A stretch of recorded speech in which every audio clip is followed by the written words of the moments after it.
Opinion টাইমসে আপনাদের সকলকে স্বাগত। আমি এআই সাহেব রয়েছি আপনাদের সাথে। ভোটের প্রচারের সময় কি নাইবা করে বিভিন্ন রাজনৈতিক দলের প্রার্থীরা, কেউ রান্না করে তো কেউ আবার খাবার পরিবেশন। তবে সোমবার ঘাটাল লোকসভার কেশপুর বিধানসভার অন্তর্গত 7 নম্বর তেঘরি গ্রাম পঞ্চায়েতের কোতাই গ্রামে কৃষকের কাছ থেকে কাঁধে ধানের বাঁক নিলেন ঘাটালের বিজেপি প্রার্থী হিরণ।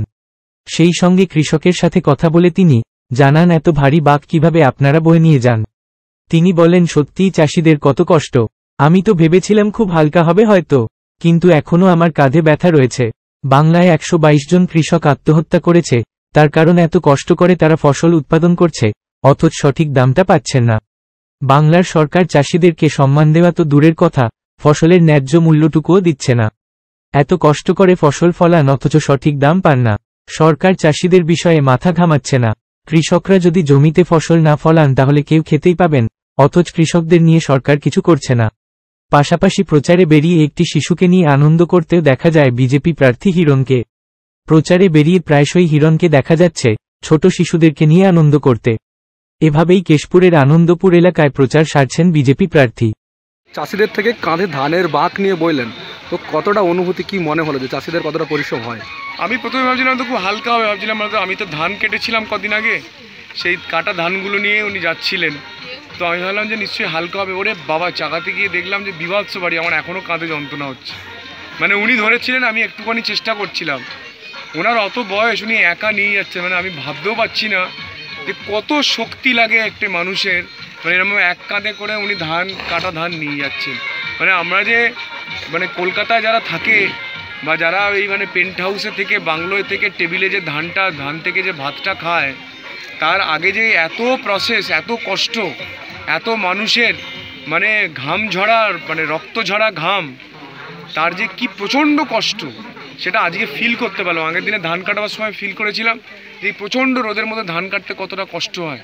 আর আজকে দেখলাম সেই কাটা ধান যখন উনি কাঁধে করে বাঁকে করে নিয়ে যাচ্ছিলেন, একজন বয়স্ক মানুষ, সত্যি ভীষণ ভীষণ ভারী, এবং আমার এখনও কাঁধে যন্ত্রণা হচ্ছে।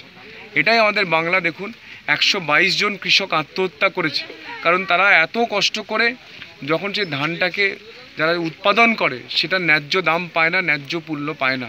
আমাদের সরকার তাদেরকে সম্মান তো দেওয়া দূরের কথা, ন্যায্য দামটা দেয় না। তারা তাদের যে ধার করে, লোন করে যে ধানের যে চাষটা করেন, দিয়ে ধানটাকে যে উৎপাদন করেন, সেটা যখন চোকাতে পারেন না, যখন শোধ করতে পারেন না, তখন তারা আত্মহত্যা করেন। পশ্চিমবঙ্গে 2011 থেকে 2021 অবধি যে আমাদের RTI রিপোর্ট আছে, তাতে দেখা গেছে 122 জন কৃষক আত্মহত্যা করেছেন শুধু আমাদের পশ্চিম মেদিনীপুর জেলাতে। শুধুমাত্র পশ্চিম মেদিনীপুর জেলাতে 122 জন কৃষক আত্মহত্যা করেছেন।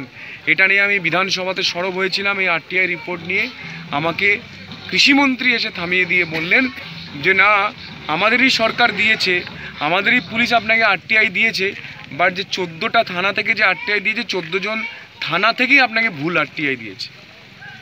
এখন এই পর্যন্ত। নজর রাখুন, সঙ্গে থাকুন ওপিনিয়ন টাইমস। ওপিনিয়ন টাইমসে আপনাদের সকলকে স্বাগত।